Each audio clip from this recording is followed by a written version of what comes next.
Hello dear students, और कैसी चल रही है पढ़ाई। ये एक बहुत ही इंपॉर्टेंट वीडियो है और ये न्यूटन्स लॉज ऑफ मोशन की वीडियो नंबर 2 है। पिछली वीडियो में मैंने फोर्स के कुछ जनरल कंसेप्ट्स बताए थे, जैसे कि फोर्स क्या होता है, फोर्स कितने तरह का होता है, फोर्स के कौन कौन से क्लासिफिकेशंस हैं, फोर्स कौन कौन से इफेक्ट्स प्रोड्यूस कर सकता है और फोर्स की कौन कौन सी यूनिट्स होती हैं। इस वीडियो में सबसे पहले हम बात करेंगे एक बहुत ही इंपॉर्टेंट फोर्स की, विच इज टेंशन फोर्स, तनाव बल। उसके बाद हम फोर्स के पॉइंट ऑफ एप्लीकेशन और फोर्स के एक्शन लाइन को समझेंगे। फिर हम देखेंगे कि सिस्टम और सराउंडिंग का क्या मतलब होता है और इंटरनल फोर्स और एक्सटर्नल फोर्स का क्या मतलब होता है। फिर देखेंगे Newton's first law of motion और उसमें हम कंडीशन ऑफ इक्विलिब्रियम को समझेंगे और उसके बाद बनाना सीखेंगे फ्री बॉडी डायग्राम और कुछ बहुत ही अच्छे क्वेश्चंस को लेंगे जिसमें सिर्फ और सिर्फ टेंशन फोर्स का यूज होगा। तो अगर आप होशियार हैं थोड़ा और नोट्स बनाते हैं तो जहां भी आपने लास्ट टाइम पे खत्म किया होगा उसके बाद आप हेडिंग डालिए टेंशन फोर्स। टेंशन नहीं लेना, टेंशन फोर्स को समझना है। तो रस्सी, धागा, चेन, जंजीर या फिर पतला तार, ये हम सभी लोगों ने देखा है। जो टेंशन फोर्स है इसका लेना देना इन्हीं से है। तो सबसे पहले समझते हैं बहुत ही धीरे धीरे, प्यार से, आराम से। ये सपोज एक धागा है, इसके अगर इस एंड और इस एंड को पकड़कर एक दूसरे से दूर ले जाएं हम, तो कुछ देर बाद रस्सी स्ट्रेच्ड स्टेट में आ जाती है और ऐसी अवस्था में आने पे रस्सी में एक इलेक्ट्रोमैग्नेटिक फोर्स डेवलप होता है which is known as tension force. उसी फोर्स को हम फिजिक्स की दुनिया में टेंशन फोर्स कहते हैं। हालांकि टेंशन फोर्स जरूरी नहीं है कि दोनों एंड को एक दूसरे से दूर ले जाएं और तब जब रस्सी स्ट्रेच्ड स्टेट में आए तो ही टेंशन फोर्स डेवलप हो। ऐसा भी हो सकता है कि एक एंड को हम फिक्स कर दें किसी दीवार में या छत से और दूसरे एंड को इस तरह से स्ट्रेच्ड करें, तो इस केस में भी टेंशन फोर्स डेवलप होगा। या फिर ऐसा भी हो सकता है कि सपोज रस्सी के दोनों एंड इस तरह से बंधे हुए हों और यहां पे कोई आदमी चले, जैसे आपने देखा होगा रस्सी पे चलने वाले ऐसे हाथ में एक डंडा लेके इस तरह से करतब दिखाते हैं। तो जब ये बीच में इस तरह से खड़ा होगा तो भी रस्सी की जो पोजीशन है वो कुछ इस तरीके से हो जाएगी। इस केस में भी रस्सी में टेंशन डेवलप होगा।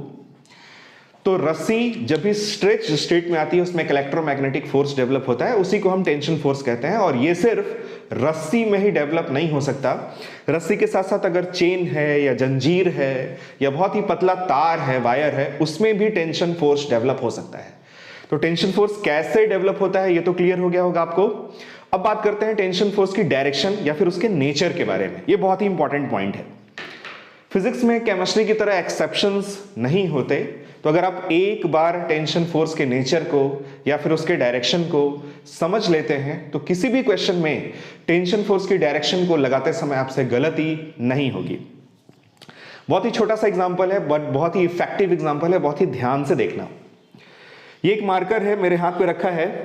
अगर मुझे इसको ढकेलना है तो मैं अपने हाथ से इसको ढकेल सकता हूं, चाहे इस तरह का कोई रॉड है, छड़ है, डंडा है, इससे भी हम इस मार्कर को ढकेल सकते हैं। बट अगर मैं आपसे क्वेश्चन करूं कि इससे, इस धागे को बांध के, इस रस्सी को बांध के, इस रस्सी से अगर हम इस ऑब्जेक्ट को ढकेलने की कोशिश करें तो क्या इस रस्सी से इस ऑब्जेक्ट को ढकेल पाना पॉसिबल है?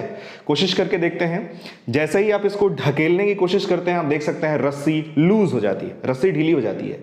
तो याद रखना, कभी भी टेंशन फोर्स से हम किसी भी ऑब्जेक्ट को पुश नहीं कर सकते, ढकेल नहीं सकते। तो टेंशन फोर्स का जो नेचर है वो कभी भी पुशिंग नेचर नहीं होगा।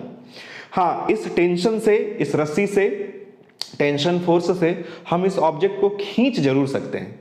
देखिए जैसे जैसे हम खींचेंगे रस्सी स्ट्रेच्ड होगी, इसमें टेंशन फोर्स डेवलप होगा, फिर हम आराम से इस ऑब्जेक्ट को खींच सकते हैं। तो टेंशन फोर्स की जो डायरेक्शन है वो ऐसे भी कह सकते हैं कि टेंशन फोर्स की जो डायरेक्शन है वो हमेशा ऑब्जेक्ट से अवे यानी दूर जाती हुई दिशा में लगता है। तो हमेशा याद रखना है, इस चीज को आपको याद रखना है और समझना भी है कि tension force always acts away from the body. Tension force की डायरेक्शन हमेशा कैसे होती है? Away from the body. जिस भी बॉडी से, जिस भी ऑब्जेक्ट से वो बंधा हुआ है, उस ऑब्जेक्ट के लिए, उस वस्तु के लिए जो टेंशन फोर्स की डायरेक्शन होगी वो हमेशा उससे दूर जाती हुई दिशा में, यानी कि अवे फ्रॉम द ऑब्जेक्ट या अवे फ्रॉम द बॉडी होगी। तो टेंशन फोर्स ऑलवेज एक्ट्स कैसे, अवे फ्रॉम द बॉडी। इसके लिए टेंशन फोर्स की direction away from the body से दूर जाती हुई दिशा में होगी, या फिर आप ऐसे भी बोल सकते हैं कि टेंशन फोर्स का जो नेचर है वो कभी भी पुशिंग नेचर नहीं होगा, वो हमेशा पुलिंग नेचर होगा। तो टेंशन फोर्स के बारे में ये भी क्लियर हो गया। अब हमें अपने सिलेबस में जो रस्सी पढ़नी है, चाहे आप 11th 12th पढ़ें या फिर आप नीट जेई का एग्जाम दें, जो स्ट्रिंग हमें पढ़नी है वो एक आइडियल स्ट्रिंग होती है। अभी जो आइडियल स्ट्रिंग है इसके बारे में जो इंपॉर्टेंट पॉइंट्स है उसको अच्छे से देख लेते हैं। आइडियल स्ट्रिंग अगर है तो आइडियल स्ट्रिंग में जो टेंशन डेवलप होगा, पहली बात वो इलेक्ट्रोमैग्नेटिक इन नेचर होगा। दूसरी बात, जो आइडियल स्ट्रिंग होगी वो हमेशा मासलेस होगी, यानी उसमें कोई भी मास हम नहीं मानेंगे। ऐसा नहीं है कि मास हो नहीं सकता, मास हो सकता है, बट अगर स्ट्रिंग में मास होता है तो फिर जो उसके क्वेश्चंस हैं वो थोड़े कॉम्प्लिकेटेड हो जाते हैं, वो अभी आपको नहीं समझने। अभी जो भी स्ट्रिंग हम डील करेंगे जिस भी तरह की स्ट्रिंग से, वो कैसा होगा, मासलेस। उसके साथ साथ जो स्ट्रिंग है वो फ्रिक्शनलेस भी होगा, मतलब उस पर कोई भी घर्षण वगैरह, कोई भी फ्रिक्शन वगैरह नहीं लगेगा। फिर उसके बाद अगर स्ट्रिंग, बहुत इंपॉर्टेंट पॉइंट है, अगर स्ट्रिंग सेम है, जैसे किसी क्वेश्चन में एक लंबी सी स्ट्रिंग है, एक ऑब्जेक्ट यहां लटका हुआ है, एक ऑब्जेक्ट यहां लटका हुआ है, यहां कोई घिरनी है, उसके ऊपर से रस्सी जा रही है, तो रस्सी जब तक सेम होगी टेंशन भी आप उसमें सेम लोगे। यानी अगर स्ट्रिंग कैसी है, रस्सी कैसी है, सेम, तो सेम स्ट्रिंग, देन हमें टेंशन भी क्या करना है, सेम लेना है। टेंशन फोर्स को हम लोग T से डिनोट करते हैं, तो सेम स्ट्रिंग होगी तो टेंशन भी कैसा लेंगे, सेम होगी। डिफरेंट स्ट्रिंग होगी, और अगर डिफरेंट स्ट्रिंग है तो हमें टेंशन भी क्या मानना होगा, डिफरेंट। डिफरेंट का मतलब आप T1, T2, T3 इस तरह से मानेंगे। हो सकता है सॉल्व करने पे T1 is equals to T2 आ जाए, या डिफरेंट टेंशंस आपस में इक्वल आ जाए, ऐसा हो सकता है। बट शुरू में अगर रस्सी अलग अलग है तो हमें टेंशन भी अलग अलग मानना चाहिए। जैसे सपोज एक रस्सी से आपने यहां एक ऑब्जेक्ट को लटकाया, इसका मास है m1, एक दूसरी रस्सी से यहां आपने एक दूसरे मास को लटकाया m2, तो ये एक अलग स्ट्रिंग है, ये एक अलग स्ट्रिंग है, इसमें टेंशन हमें T1 और इसमें हमें टेंशन अलग यानी कि T2 लेना होगा, या फिर इसमें आप T और इसमें T' भी ले सकते हैं। उसके बाद इसका जो नेचर है वो हमेशा पुलिंग नेचर होगा। इसका नेचर हमेशा कैसा होगा, पुलिंग। और इसके बाद अगर हम बात करें कि जो टेंशन की डायरेक्शन है, इसमें आप इसको एकदम याद रख सकते हो। अगर इसको याद रखोगे तो कभी भी कोई भी एक्सेप्शनल केस आपको नहीं मिलेगा, कभी भी आपसे गलती नहीं होगी।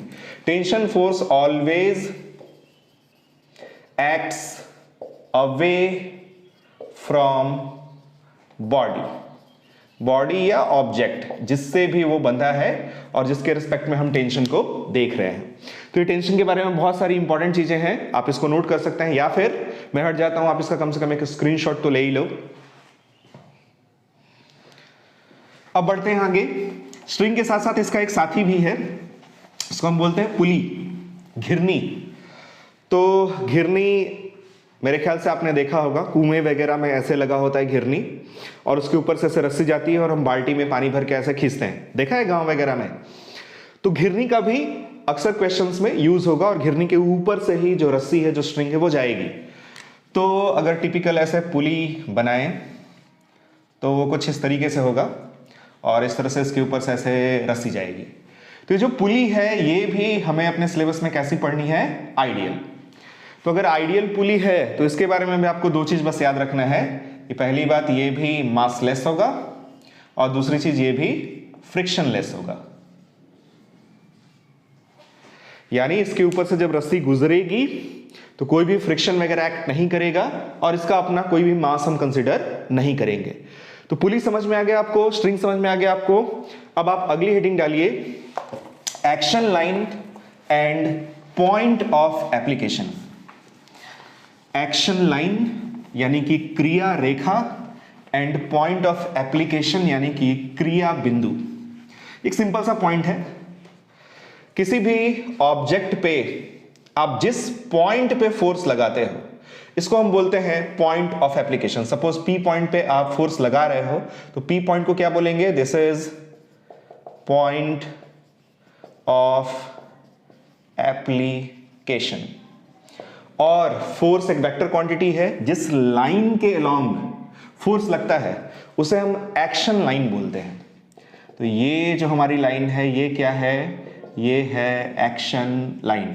सोचो जरा, एक ही पॉइंट ऑफ एप्लीकेशन पे अलग अलग एक्शन लाइन में फोर्सेस लग सकते हैं ना। जैसे यहाँ पे इस डायरेक्शन में भी फोर्स लग सकता है, इस डायरेक्शन में भी फोर्स लग सकता है, इस डायरेक्शन में भी फोर्स लग सकता है। सभी में क्या हो रहा है, पॉइंट ऑफ एप्लीकेशन सेम है बट एक्शन लाइन सबकी अलग अलग है। तो पॉइंट ऑफ एप्लीकेशन और एक्शन लाइन ये भी इंपॉर्टेंट पॉइंट है, ध्यान रखना। अब आगे बढ़ते हैं। अब एक बहुत ही इंपॉर्टेंट चीज आपको बताते हैं। अब एक और इंपॉर्टेंट चीज देखते हैं, सिस्टम एंड सराउंडिंग।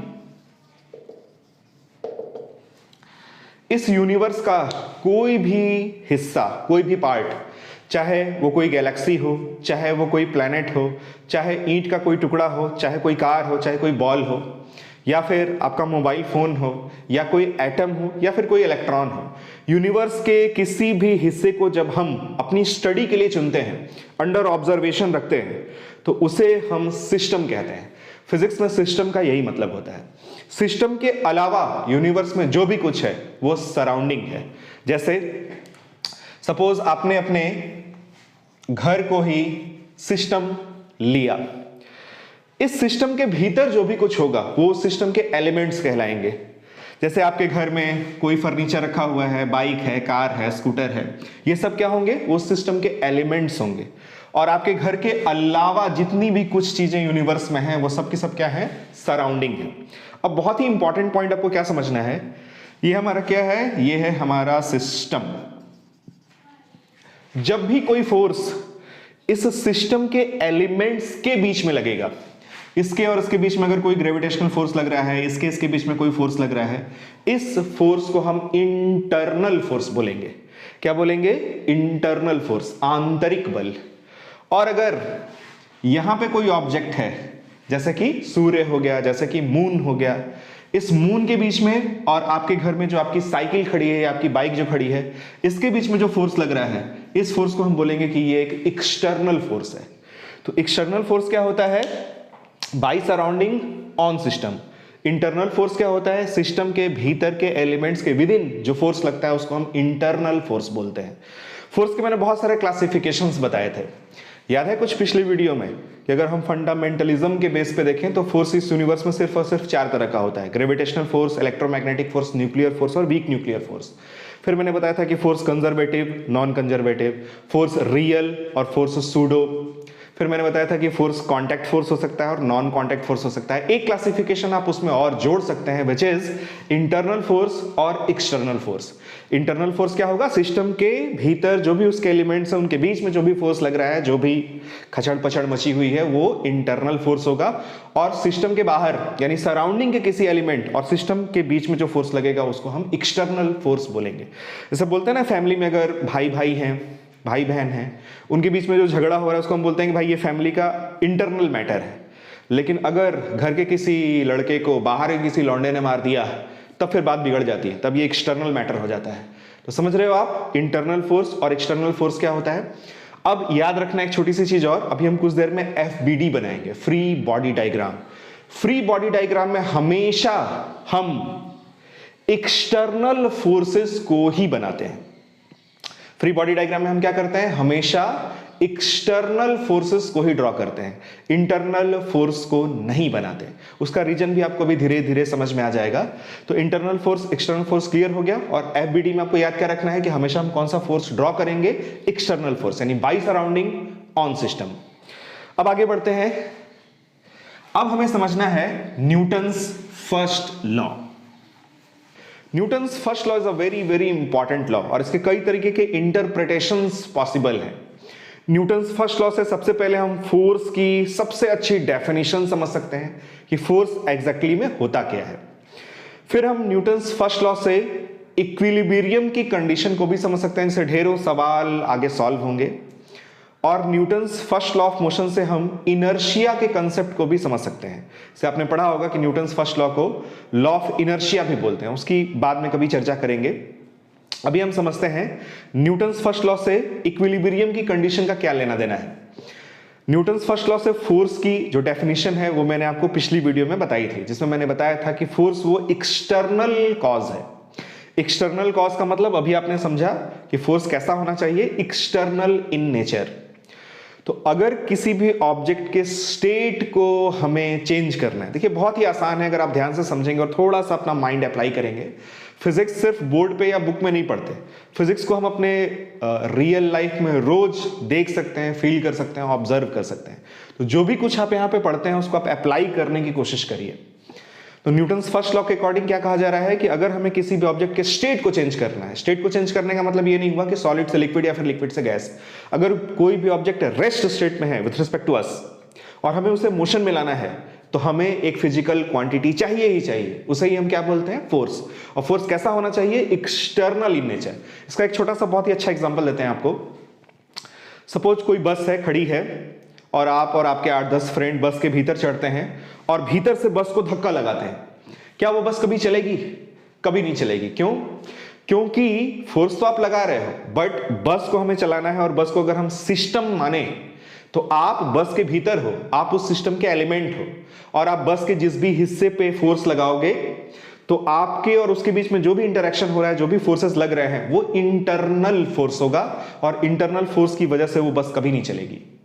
क्योंकि जितना फोर्स आप बस पे लगाओगे, न्यूटन्स थर्ड लॉ में आपने 9th-10th में पढ़ाई होगा, उतना ही फोर्स आप पे भी अपोजिट डायरेक्शन में लगेगा। इसलिए एज अ होल पूरे सिस्टम पे नेट फोर्स की वैल्यू क्या होगी, 0। बट अगर आप उतर कर अपने फ्रेंड्स के साथ में नीचे से, पीछे से उस बस पे धक्का लगाते हैं, तब आपका फोर्स एक्सटर्नल फोर्स हो जाएगा, और तब उस बस की स्टेट को चेंज किया जा सकता है, यानी कि उसको हम रेस्ट स्टेट से मोशन स्टेट में ला सकते हैं। फिर उसी तरह से मैंने बताया था, अगर कोई ऑब्जेक्ट मोशन में, उसको रेस्ट में लाना है, स्पीड को बढ़ाना है, स्पीड को घटाना है, या फिर डायरेक्शन को चेंज करना है, तो भी हमें जिस फिजिकल क्वांटिटी की जरूरत होगी उसे ही हम क्या बोलते हैं, फोर्स। तो फोर्स वो एक्सटर्नल कॉज है जो किसी भी ऑब्जेक्ट के स्टेट को चेंज करने के लिए चाहिए ही चाहिए होता है। यह है न्यूटन्स फर्स्ट लॉ का एक इंटरप्रिटेशन, जिससे हम फोर्स की डेफिनेशन को निकालते हैं। अब इसको और डिटेल में समझते हैं। पहले आप ये सोचिए कि किसी भी ऑब्जेक्ट पे क्या कभी ऐसा पॉसिबल है कि उस पर कोई फोर्स ही ना लगे? आप अपने अगल बगल किसी भी ऑब्जेक्ट को देखिए, आपके घर में जो भी टेबल पड़ी हुई है, जो भी चेयर है, उसको आप देखिए, क्या ऐसा पॉसिबल है कि उस पर कोई भी फोर्स ही ना लगे? ऐसा कभी पॉसिबल नहीं है। इनफैक्ट किसी भी ऑब्जेक्ट पे हजारों, लाखों, करोड़ों फोर्स हमेशा लग रहे होते हैं। एटलीस्ट ग्रेविटेशनल फोर्स तो लगता ही लगता है। हर ऑब्जेक्ट जिसमें मास है वो दूसरे ऑब्जेक्ट को जिसमें भी मास हो अट्रैक्ट करता ही करता है। तो आपके घर में जो चेयर रखी हुई है, जो टेबल रखा हुआ है, उस पर आसपास के हर एक ऑब्जेक्ट फोर्स लगा रहे हैं। तो हर ऑब्जेक्ट पे बहुत सारे फोर्स लग रहे हैं ऑलरेडी, बट हम क्या ऑब्जर्व करते हैं, हम क्या देखते हैं कि इतने सारे फोर्सेस लगने के बाद भी कुछ ऑब्जेक्ट्स हमारे रेस्पेक्ट में रेस्ट में हैं, रुके हुए हैं, लटके हुए हैं, अटके हुए हैं, कहीं दबे हुए हैं, फंसे हुए हैं, यानी रेस्ट में हैं। और इतने सारे फोर्सेस लगने के बाद हम देखते हैं, सड़क पे जाते हैं तो देखते हैं कारें चल रही हैं, बस चल रहा है, बहुत सारे ऑब्जेक्ट्स मोशन में हैं। तो इतने सारे फोर्सेस के लगने और अल्टीमेटली रेस्ट स्टेट में होने और मोशन स्टेट में होने का क्या मतलब है, अब इसको समझते हैं। तो न्यूटन्स फर्स्ट लॉ के अकॉर्डिंग, बहुत ही ध्यान से सुनिए, अगर किसी भी ऑब्जेक्ट पे लगने वाला नेट फोर्स 0 हो, फोर्स की बात नहीं हो रही, किसकी बात हो रही है, नेट फोर्स की। अगर किसी भी ऑब्जेक्ट पे लगने वाला नेट फोर्स 0 हो, तो ये ऑब्जेक्ट या तो रेस्ट स्टेट में होगा, या फिर अगर चलेगा भी तो इसका जो वेलोसिटी है वो कांस्टेंट होगा। यानी जिस स्पीड से, जिस डायरेक्शन में जा रहा है, उसी स्पीड से उसी डायरेक्शन में चलता चला जाएगा। या फिर अगर ऑब्जेक्ट रेस्ट में है तो वो रेस्ट में ही बना रहेगा। इट मींस उस पर लगने वाला नेट फोर्स क्या है, 0। इसको आप अपोजिट डायरेक्शन में भी समझ सकते हैं कि अगर कोई ऑब्जेक्ट रेस्ट में है तो वो रेस्ट में ही रहेगा, और अगर वो चल रहा है तो वो उसी स्पीड से उसी डायरेक्शन में चलता ही चला जाएगा, जब तक कि उस पे एक नेट एक्सटर्नल फोर्स ना लगाया जाए, या जब तक कि उस पे अनबैलेंस फोर्स ना लगे। लेकिन अगर नेट फोर्स की वैल्यू 0 है तो ऑब्जेक्ट या तो रेस्ट में होगा या फिर कांस्टेंट वेलोसिटी से चलेगा। या ऐसे भी बोल सकते हैं कि अगर रेस्ट में है विथ रिस्पेक्ट टू मी या with respect to any observer, या अगर कांस्टेंट वेलोसिटी से वो चल रहा है, तो पक्का है उस पर लगने वाला नेट फोर्स क्या होगा, 0 होगा। इसी को बोलते हैं कंडीशन ऑफ इक्विलिब्रियम। तो अगर हमें किसी क्वेश्चन में कोई भी ऑब्जेक्ट रेस्ट में दिखा कि रस्सी से कोई ऑब्जेक्ट लटका हुआ है, रस्सी से कोई ऑब्जेक्ट लटका है, उससे कोई दूसरा ऑब्जेक्ट लटका हुआ है, कोई ऑब्जेक्ट है उसके ऊपर दूसरा ऑब्जेक्ट रखा हुआ है, इस तरह से अगर हमें रेस्ट में कोई भी ऑब्जेक्ट दिखा है तो पक्का समझ लेना कि उस पर लगने वाला नेट फोर्स की वैल्यू क्या है, 0। नेट फोर्स की वैल्यू 0 होने का मतलब ये हुआ जितना फोर्स राइट साइड में लगेगा उतना ही फोर्स लेफ्ट डायरेक्शन में भी लगेगा, जितना फोर्स अपवर्ड डायरेक्शन में उतना ही फोर्स डाउनवर्ड डायरेक्शन में, और जितना फोर्स आगे उतना ही फोर्स पीछे। पर हमें अपने सिलेबस में कोप्लेनर फोर्सेस का इक्विलिब्रियम पढ़ना है, तो आप इस वाले फोर्स को और इस वाले फोर्स को छोड़ दीजिए। आप ये समझिए कि जितना फोर्स अलोंग एक्स लगेगा उतना ही, मतलब जितना फोर्स अलोंग पॉजिटिव एक्स लगेगा उतना ही फोर्स अलोंग नेगेटिव एक्स लगेगा, यानी फोर्सेस अलोंग एक्स बैलेंस होंगे और फोर्सेस अलोंग वाई भी बैलेंस होंगे। या आप चाहे तो ऐसे लिख सकते हैं कि कंडीशन ऑफ इक्विलिब्रियम, इक्विलिब्रियम को शॉर्ट में से लिखते हैं sigma F X is equal to 0 और sigma F Y is equal to 0। चाहे तो आप इसमें sigma F Z is equal to 0 भी लिख सकते हैं, बट हमें कोप्लेनर फोर्सेस पढ़ने हैं तो हमें सिर्फ इन्हीं दोनों को एनालाइज करना होगा। तो कोई भी ऑब्जेक्ट अगर रेस्ट में होगा तो जितना फोर्स दाएं उतना बाएं, जितना ऊपर उतना नीचे। Simple concept. ये है न्यूटन्स फर्स्ट लॉ से हमने क्या डिडक्ट किया, कंडीशन ऑफ इक्विलिब्रियम। तो अब आगे बढ़ते हैं और अब कुछ क्वेश्चंस देखते हैं। तो टेंशन फोर्स का कंसेप्ट क्लियर हो गया, पॉइंट ऑफ एप्लीकेशन और एक्शन लाइन का फंडा क्लियर हो गया, सिस्टम और सराउंडिंग, साथ ही साथ इंटरनल फोर्स और एक्सटर्नल फोर्स का कंसेप्ट क्लियर हो गया, और न्यूटन्स फर्स्ट लॉ से हम लोगों ने कंडीशन ऑफ इक्विलिब्रियम को समझा। ये इतनी सारी चीजें क्लियर हो गई। तो अब आगे बढ़ते हैं और फ्री बॉडी डायग्राम और कुछ क्वेश्चंस को देखते हैं। सबसे पहले सिंपल क्वेश्चन से स्टार्ट करेंगे। एक रस्सी है, इससे एक एम मास का ब्लॉक इस तरह से लटका हुआ है। अगर यहां कोई ऑब्जेक्ट हो, हम इसे ऐसे हाथ से भी पकड़ सकते हैं। सबसे पहले इस पे mg यानी पृथ्वी का गुरुत्वाकर्षण बल तो लगेगा ही लगेगा। मैंने ग्रेविटेशनल फोर्स के बारे में भी पिछली वीडियो में बताया था। ग्रेविटेशनल फोर्स की जो वैल्यू होती है वो कितनी होती है, Fg is equals to mg। मैंने बताया था कि mg कैसे आता है, दोबारा से बताने का कोई मतलब नहीं है। अगर आपने नहीं देखा तो पिछले वाली वीडियो को जाके देखिए। ग्रेविटेशनल फोर्स की वैल्यू कितनी होती है, mg। ये हर क्वेश्चन में हमें हर ऑब्जेक्ट पे लगाना ही लगाना पड़ेगा जब तक कि ये ऑब्जेक्ट ग्रेविटी फ्री स्पेस में ना चला जाए। वैसा बहुत ही कम होता है, 99.99% क्वेश्चन में हर एक ऑब्जेक्ट पे आप mg का जो फोर्स है वो तो लगाना ही लगाना पड़ेगा। इसी फोर्स को, यानी अर्थ किसी भी ऑब्जेक्ट को जितने ग्रेविटेशनल फोर्स से अपने सेंटर की तरफ अट्रैक्ट करती है उसे ही वेट भी बोलते हैं। किसका वेट, इस ऑब्जेक्ट का वेट। तो ये रस्सी से एक ऑब्जेक्ट यहां पे लटका हुआ है। इस ऑब्जेक्ट को अगर हम छोड़ दें तो ये mg की वजह से नीचे चला जाएगा, बट देखिए हाथ से, उंगलियों से मैंने फोर्स लगाकर इस mg को समहाउ बैलेंस किया हुआ है और ये नीचे नहीं गिर रहा है। लेकिन इस केस में क्या किया गया है, यहां से ऐसे एक धागा बांधा गया है, एक रस्सी बांधी गई है।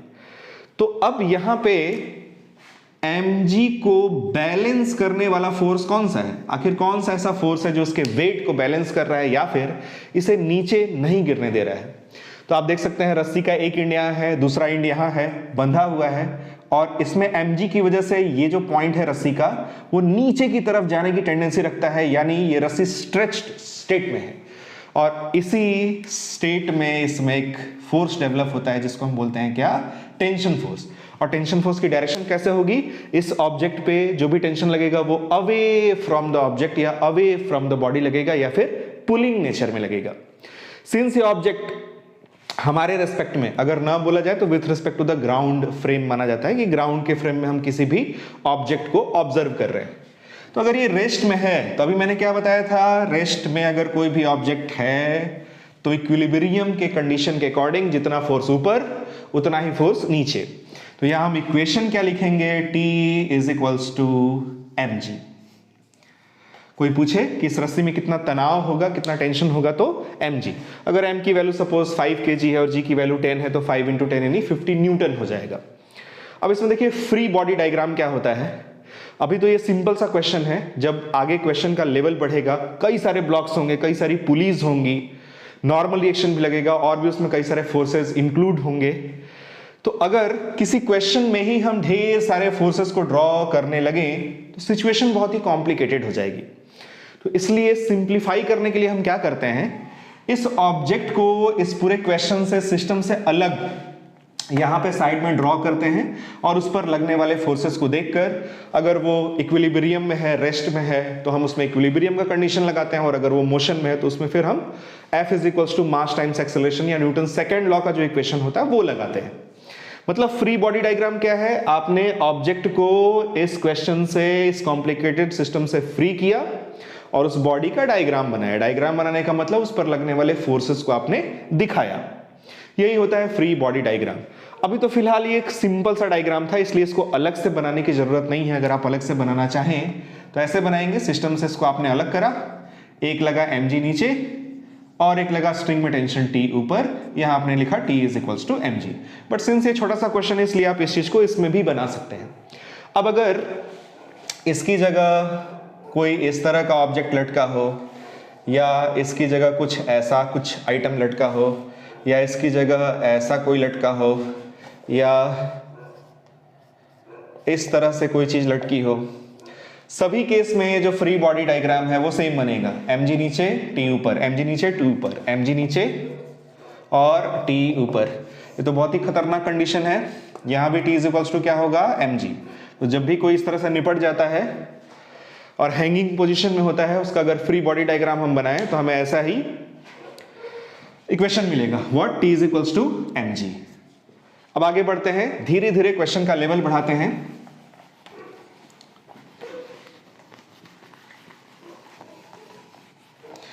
अब सपोज एक m1 मास का ब्लॉक लटका है, इससे एक m2 मास का ब्लॉक लटका है। हमें इसमें दोनों स्ट्रिंग्स में टेंशन फाइंड आउट करना है। क्या निकलना है इस क्वेश्चन में, दोनों स्ट्रिंग्स में टेंशन। एक रस्सी दिख रही है, दो रस्सी दिख रही है, दो अलग अलग रस्सियां हैं। ये एक अलग रस्सी है और ये एक अलग रस्सी है। तो अभी मैंने क्या बताया था कि अगर रस्सियां अलग अलग हों तो टेंशंस भी हमें अलग अलग मानने चाहिए। ऐसे केसेस में जिसमें स्ट्रिंग से कोई ऑब्जेक्ट लटका हो, उससे कोई दूसरा ऑब्जेक्ट लटका हो, उससे कोई तीसरा ऑब्जेक्ट लटका हो, सबसे नीचे वाले ऑब्जेक्ट का फ्री बॉडी डायग्राम पहले बनाना चाहिए। तो सबसे पहले हम एफबीडी किसका बनाएंगे, इस m2 का। तो इसमें एफबीडी बनाते हैं, कायदे से इसको अलग यहां पे बनाते हैं।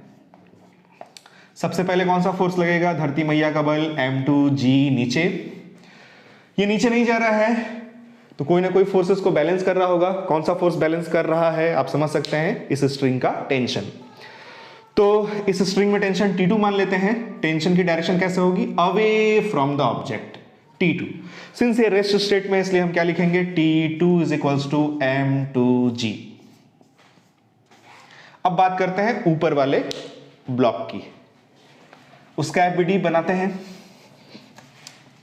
चाहे तो वीडियो को पॉज करके आप खुद भी ट्राई कर सकते हैं। देखिए अब किसका एफबीडी बनाने जा रहे हैं, ऊपर वाले ऑब्जेक्ट m1 का। सबसे पहले लगा m1g, धरती मैया का बल नीचे, इसी को वेट ऑफ द ऑब्जेक्ट भी बोलेंगे। इससे कितनी स्ट्रिंग्स कनेक्टेड हैं, एक की दो, दो। तो ऊपर वाले स्ट्रिंग में tension away from the body ऐसे लगेगा T1, और नीचे वाले स्ट्रिंग में tension away from the body ऐसे लगेगा T2। रटना नहीं है, समझना है। सपोज रस्सी से, इमेजिन करो रस्सी से किसी पेड़ से आप ऐसे हाथ में रस्सी पकड़ के लटके हुए हो, तो आप नीचे नहीं गिर पा रहे हो, किसी ना किसी फोर्स ने आपको बचाया हुआ है, आपको बैलेंस किया हुआ है। कौन सा फोर्स है वो, रस्सी का टेंशन फोर्स। हर एक रस्सी एक लिमिट तक ही टेंशन को सह सकती है।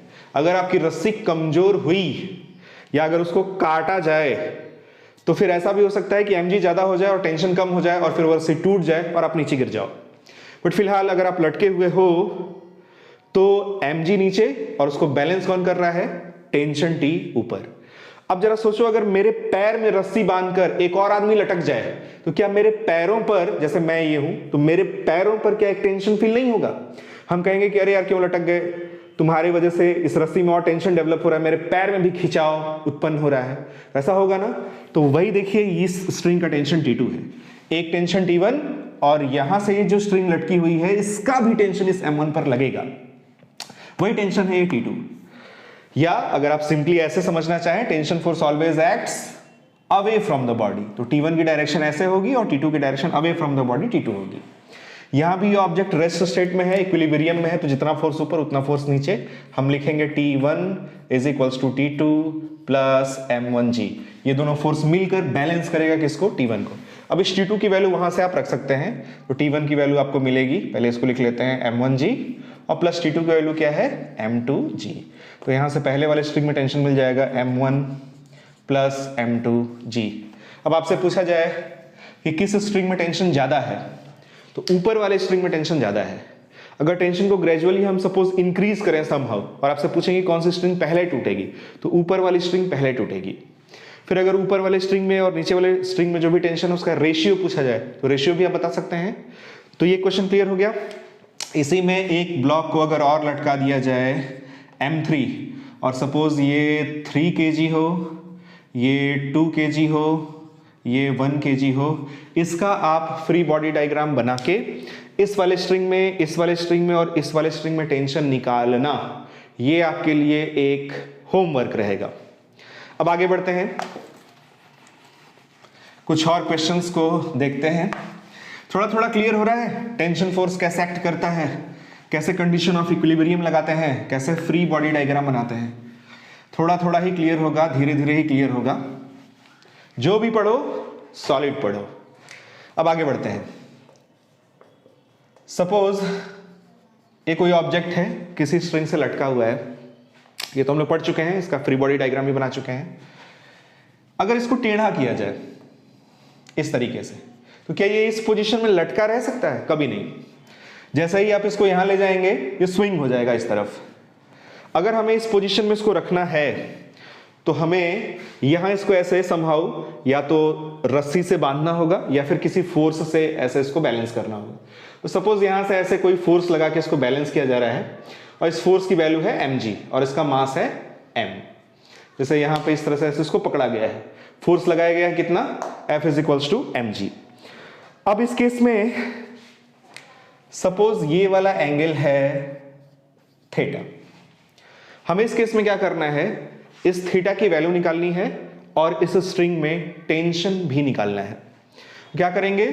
इसका FBD यानी कि फ्री बॉडी डायग्राम बनाएंगे। सिंस ये भी बहुत ही सिंपल सा क्वेश्चन है, कॉम्प्लिकेटेड नहीं है, इसमें बहुत सारे ऑब्जेक्ट्स नहीं है, तो फ्री बॉडी डायग्राम में अलग से फोर्सेस दर्शाने के बजाय आप इसमें भी फोर्सेस को बना सकते हैं। तो अगर हम इसका ABDC में बनाएं, तो सबसे पहले लगेगा इस पे, इसका मास कितना है m, तो ग्रेविटेशनल फोर्स या इसका जो वेट होगा वो होगा mg नीचे। स्ट्रिंग में टेंशन होगा अवे फ्रॉम द बॉडी, इस डायरेक्शन में t। यहां से अगर एक वर्टिकल लाइन इस तरह से ड्रॉ की जाए, तो अगर ये एंगल थीटा है तो ये एंगल भी थीटा होगा। इस t का कंपोनेंट इधर आएगा t cos थीटा, और परपेंडिकुलर डायरेक्शन में ये जो कंपोनेंट होगा वो होगा t sin थीटा।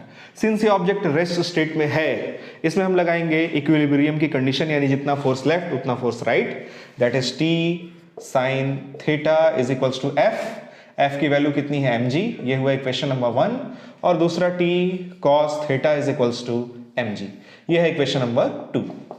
अगर हम डिवाइड कर दें तो t से t cancel, sine by cos tan theta is equals to ये आएगा 1, यहाँ से थीटा की वैल्यू हमें मिल जाएगी 45 डिग्री, ये हुआ पहला आंसर। और इसकी वैल्यू किसी भी आप इक्वेशन में रख दीजिए, t sine 45 degree is equals to mg, t sine 45 degree 1/√2 is equals to mg।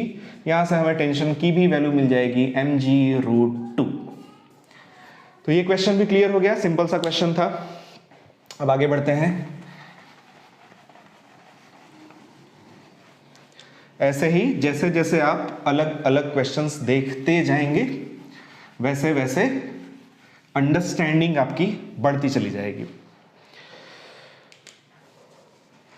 बहुत ही प्यारा सा क्वेश्चन लेते हैं। यह है M1, ये एंगल है θ1।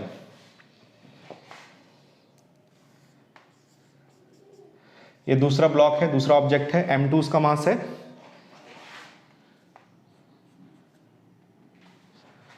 और ये एंगल है θ2। ये इस पोजीशन में नहीं रह सकता, ये तो आपको फील हो ही गया होगा। यहां भी ऐसे एक हॉरिजॉन्टल फोर्स F लगाकर पूरे सिस्टम को इक्विलिब्रियम में मेंटेन किया गया है।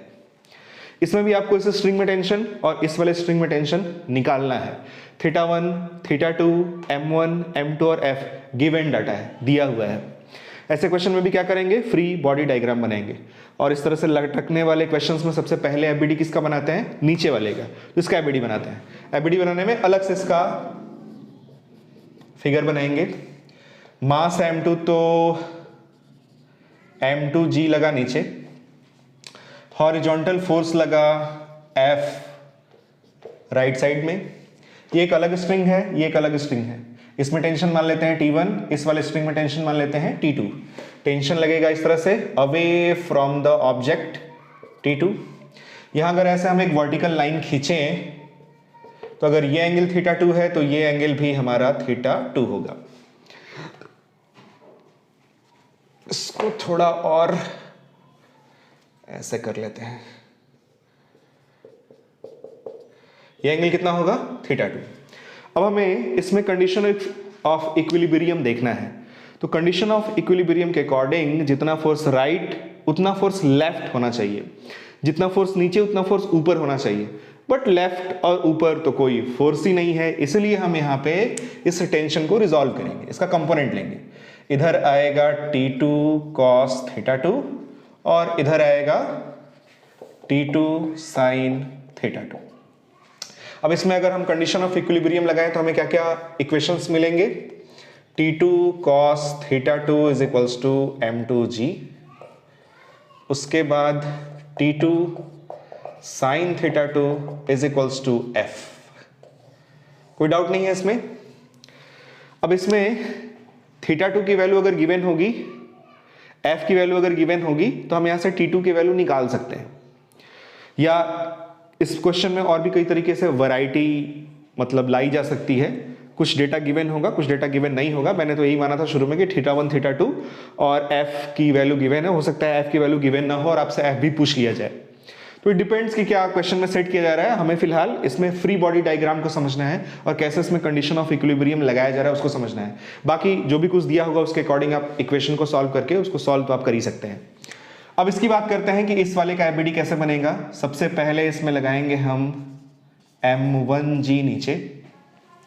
इसमें दो स्ट्रिंग अटैच्ड हैं, तो इस वाले स्ट्रिंग का टेंशन ऐसे लगेगा away from the object T2 और इस वाले स्ट्रिंग का टेंशन ऐसे लगेगा away from the object, away from the body या फिर पुलिंग नेचर में T1। ये एंगल अगर θ1 है तो ये एंगल भी θ1 होगा और यहाँ एंगल θ2 दिया ही हुआ है। इस T2 का अगर आप कंपोनेंट करें तो इधर आएगा T2 cos θ2, परपेंडिकुलर डायरेक्शन में T2 sin θ2 और इधर T1 का इस डायरेक्शन में कंपोनेंट T1 cos θ1 और इस डायरेक्शन में कंपोनेंट T1 sin θ1। इसमें भी अगर हम कंडीशन ऑफ इक्विलिब्रियम लगाएं, अब चाहे तो आप इस वाले फोर्स को हटा भी सकते हैं, इस वाले फोर्स को हटा भी सकते हैं। इसको आपने रिजॉल्व कर दिया ना, अब उसका कहानी खत्म। या एक सिंगल फोर्स को हम इधर देखें या T1 cos θ1 और T1 sin θ1 को इकट्ठे एक साथ ऐसे along y along x देखें, दोनों एक ही चीज है। इसमें अगर आप कंडीशन ऑफ इक्विलिब्रियम लगाएंगे तो क्या लिखेंगे, T1 cos θ1 is equals to T2 cos θ2 plus m1g। जितना फोर्स ऊपर उतना फोर्स नीचे। वैसे ही अगर इसका हम हॉरिजॉन्टल इक्विलिब्रियम देखें या फोर्सेस अलोंग x बैलेंस करें तो हम लिखेंगे T1 sin θ1 is equals to T2 sin θ2। अब इसमें क्वेश्चन में जो भी गिवन होगा उसके अकॉर्डिंग हम इसको सॉल्व कर सकते हैं। फिलहाल आप फ्री बॉडी डायग्राम कैसे बनाते हैं उस पर कॉन्सेंट्रेट कीजिए। तो ये क्वेश्चन भी क्लियर हो गया आपको, वेरी गुड। अब आगे बढ़ते हैं।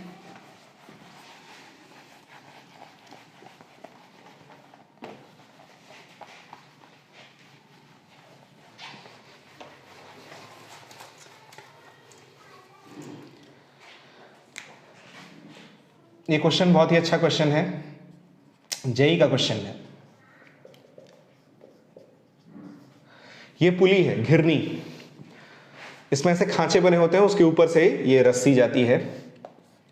यहां पे एक m मास का ब्लॉक लटका है, एक इधर m मास का ब्लॉक लटका है और बीच में इस तरह से यहां पे √/2m मास का ब्लॉक लटका है और ये एंगल है थीटा, ये एंगल भी है थीटा। ये पूरा सिस्टम इक्विलिब्रियम में है, this whole system is in equilibrium. हमें कह रहा है find the value of theta. पूरा सिस्टम इक्विलिब्रियम में, हमें क्या निकालना है? थीटा की वैल्यू। बहुत ही अच्छा क्वेश्चन है। तो अगर ये पूरा सिस्टम इक्विलिब्रियम में है तो फोर्सेस बैलेंस होंगे, इस पे भी और इस पे भी। इसका एफबीडी सेम होगा क्योंकि जो कंडीशन है वो सिमेट्रिक है। तो दोनों का एफबीडी बनाने की जरूरत नहीं है, सिर्फ एक का ही एफबीडी बना लेते हैं और यही बना लेते हैं, ये समझ में आ जाएगा आपको। mg नीचे और स्ट्रिंग में टेंशन T ऊपर। एक ही रस्सी है जो पूरे इस सारे ब्लॉक्स को आपस में कनेक्ट कर रही है। तो रस्सी जब तक सेम है, टेंशन की वैल्यू भी हम क्या लेते हैं? सेम लेते हैं। तो T ऊपर mg नीचे, कंडीशन ऑफ इक्विलिब्रियम के अकॉर्डिंग क्या लिखेंगे? T is equals to mg। अब बनाते हैं इसका एफबीडी। इसका एफबीडी बनाने के लिए इसको इधर कोपचे में अलग लेके आते हैं। √/2m इसका मास है। सबसे पहले लगेगा धरती माँ का बल √2mg नीचे। उसके बाद एक रस्सी इधर गई है, एक रस्सी इधर गई है, तो एक टेंशन इधर T और एक टेंशन इधर T। बीच में ये एंगल है थीटा थीटा। तो T का इस डायरेक्शन में कंपोनेंट आएगा T cos थीटा, इस डायरेक्शन में कंपोनेंट होगा T sin थीटा। इस T का भी ऊपर T cos थीटा, इस डायरेक्शन में T sin थीटा। अगर हम हॉरिजॉन्टल डायरेक्शन में देखें तो फोर्सेस ऑलरेडी बैलेंस है।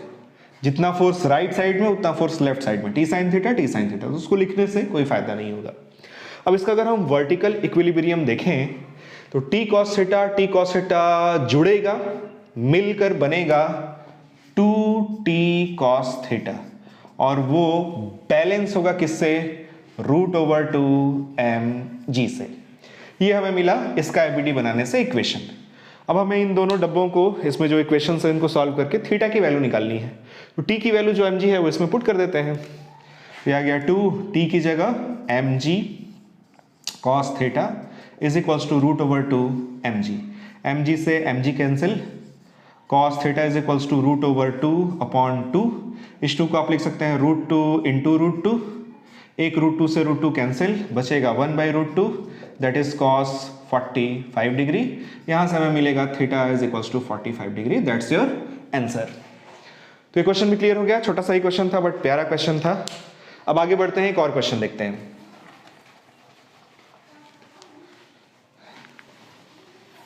एक और क्वेश्चन देखते हैं।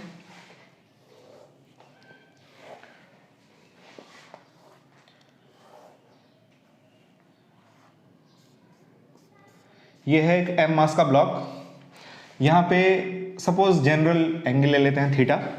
बुक्स वगैरह में आपको ऐसा क्वेश्चन मिल जाएगा तो वहाँ पे आपको थीटा की वैल्यू कुछ ना कुछ दी जाएगी, 37 degree, 45 degree, something like that. उसी तरह से m की वैल्यू भी दी जाएगी। तो वो कोई बहुत बड़ी चीज़ नहीं है। आप इतने होशियार तो हैं ही कि जनरल क्वेश्चन को अगर सॉल्व कर दिया जाए तो अगर थीटा की कोई वैल्यू देकर क्वेश्चन बनाया जाए तो आप उसको भी सॉल्व कर सकते हैं। इसमें अगर आप ध्यान से देखें तो 3 अलग अलग रस्सियाँ हैं। ये एक अलग रस्सी है, ये एक अलग रस्सी है, ये एक अलग रस्सी है और यहाँ पे एक m मास का ब्लॉक लटका है और पूरा सिस्टम इस तरह से इक्विलिब्रियम में है। अब इसमें हमें इन तीनों स्ट्रिंग्स में टेंशन निकालना है, m और थीटा गिवन डेटा है। तो इसमें क्या करेंगे? सबसे पहले इसका एफबीडी बनाते हैं। mg नीचे और इस स्ट्रिंग में जो टेंशन लगेगा वो होगा अवे फ्रॉम द बॉडी और इस टेंशन को T1 मान लेते हैं सपोज। सिंस ये ऑब्जेक्ट रेस्ट स्टेट में है तो क्या लिखेंगे? T1 is equals to mg। T1 की वैल्यू मिल गई। m क्वेश्चन में गिवन डेटा है, सपोज अगर 2 kg हो तो 2 इंटू g की वैल्यू अगर 10 ले तो 20 न्यूटन। T1 का आंसर मिल गया तुरंत। अब हमें क्या करना है? आप कहोगे कि सर और कोई ऑब्जेक्ट तो इसमें दिख ही नहीं रहा है, अब हम किसका एफबीडी बनाएं? तो एफबीडी नहीं बनाना, बेसिकली हमें क्या करना है? हमें इस पॉइंट का जो ट्राई जंक्शन है, ये पॉइंट भी तो इक्विलिब्रियम में है, रेस्ट स्टेट में है, तो इस पे भी जो भी फोर्सेस लग रहे होंगे वो बैलेंस होंगे, यानी sigma fx is equals to 0 और sigma fy is equals to 0 वाली कंडीशन उसके लिए भी अप्लाई होगी। तो अगर हम इसका एफबीडी बनाएं या इस पॉइंट पर लगने वाले फोर्सेस को देखें तो mg नहीं होगा। रस्सी का जो भी छोटा सा पार्ट आप ले रहे हो, रस्सी मासलेस है तो mg नहीं बनाएंगे। एक स्ट्रिंग इधर जा रही है एक स्ट्रिंग इधर है और एक स्ट्रिंग इधर है। इस वाले स्ट्रिंग में जो टेंशन लगेगा वो होगा T1 away from the object, इस ऑब्जेक्ट से दूर जाती हुई दिशा में। इस वाले स्ट्रिंग में टेंशन हमने कितना लिया है T1, वैसे इसमें T2 मान लेते हैं और इस वाले में टेंशन T3 मान लेते हैं। इस वाले स्ट्रिंग में जो टेंशन उसकी डायरेक्शन इधर होगी T2, और इस वाले स्ट्रिंग में जो टेंशन की डायरेक्शन होगी वो ऐसे होगी away from the object T3। अब सोचो जरा, अगर वो एंगल थीटा है तो ये एंगल कितना होगा, ये भी थीटा होगा। क्यों भाई, अगर यहाँ एक हॉरिजॉन्टल लाइन ड्रॉ की जाए तो वो एंगल अगर थीटा होगा तो ये एंगल भी कितना होगा, थीटा ही होगा। इसका अगर हम कंपोनेंट करें तो इधर आएगा T3 cos थीटा और इसके परपेंडिकुलर डायरेक्शन में ये होगा T3 sin थीटा। अब अगर हम इस पॉइंट का इक्विलिब्रियम देखें तो हम लिखेंगे T3 sin theta is equals to T1। T1 की वैल्यू अगर वहां से हम पुट कर दें तो T3 sin theta is equals to mg, और यहां से T3 की वैल्यू हमें मिल जाएगी mg divided by sin theta. Theta की वैल्यू कुछ भी दे दी जाए अगर क्वेश्चन में, 45 डिग्री, 60 डिग्री, 37 डिग्री पुट कर देंगे, यहां से हमें T3 की भी वैल्यू मिल जाएगी। और अगर इसका हॉरिजॉन्टल इक्विलिब्रियम देखें तो क्या लिखेंगे, T2 is equals to T3 cos theta. T3 की वैल्यू यहां से इसमें पुट कर देते हैं तो T2 इज इक्वल्स टू आ गया T3 कितना है, mg divided by sin theta into cos theta. ये आएगा T2 is equals to mg, cos by sin क्या होता है, tan cot थीटा। तो यहां से आप देख सकते हैं T2 की भी वैल्यू निकल गई, T3 की भी वैल्यू निकल गई और T1 की भी वैल्यू निकल गई। तो कुछ समझ में आ रहा है आपको टेंशन वाले क्वेश्चन कैसे सॉल्व करते हैं। एक दो छोटी छोटी चीजें और बताते हैं आपको। जैसे हमारे गले में आपने देखा होगा लॉकेट लटकता रहता है। अगर लॉकेट को हम देखें कि वो कैसे बैलेंस रहता है तो गले में कुछ इसी तरीके से लॉकेट लटकता है मेरे ख्याल से। तो इस लॉकेट का जो भी वेट होता है mg, इसको बैलेंस कौन करता है, इस स्ट्रिंग का टेंशन, जो भी धागा आपने पहना हुआ है गले में और यहाँ एक टेंशन T, अगर ये एंगल थीटा है तो ड्यू टू सिमेट्री ये एंगल भी थीटा होगा। T का इस डायरेक्शन में कंपोनेंट T cos थीटा, इसका भी कंपोनेंट T cos थीटा, इधर T sin थीटा और इधर भी आपका T sin थीटा। ये दोनों तो ऑलरेडी बैलेंस है और ये दोनों यानी 2T cos थीटा मिलकर बैलेंस करता है किसको, mg को। यानी देख सकते हैं अगर जैसे ही धागे में टेंशन खत्म होगा वैसे ही लॉकेट आपका गिर जाएगा। तो अगर काट दिया जाए रस्सी से, जैसे ही स्ट्रिंग ढीली होगी उसमें टेंशन की वैल्यू 0 होगी, mg को फिर वो बैलेंस नहीं कर पाएगा और आपका लॉकेट गिर जाएगा। या फिर लॉकेट का इक्विलिब्रियम कैसे होता है वो समझ में आ रहा है आपको। वैसे ही आपने देखा होगा कि इस तरह से यहाँ और यहाँ अगर रस्सी बांध दी जाए तो एक आदमी इस रस्सी पे चलता है, करतब दिखाता है, तो रस्सी की जो पोजीशन है ना वो कुछ इस तरीके से हो जाती है और यहाँ पे आदमी होता है, यहाँ पे टेंशन ऐसे, यहाँ पे टेंशन ऐसे, यहाँ पे वेट mg। अब अगर पूछा जाए आपसे कि इसके वेट mg को बैलेंस कौन करता है तो रस्सी जब टिल्ट होती है तो यहाँ पे अगर एंगल थीटा है तो ये एंगल भी थीटा होगा। T का इस डायरेक्शन में कंपोनेंट T cos थीटा, ऊपर की डायरेक्शन में कंपोनेंट T sin थीटा, वैसे ही इस T का भी इस डायरेक्शन में कंपोनेंट T cos थीटा और इस डायरेक्शन में कंपोनेंट T sin थीटा। इसमें आप देख सकते हैं इसके वेट mg को बैलेंस करता है 2T sin थीटा या फिर अल्टीमेटली इस स्ट्रिंग का टेंशन। फिगर ज्यादा छोटा तो नहीं होगा, मेरे ख्याल से समझ में आ रहा होगा आपको।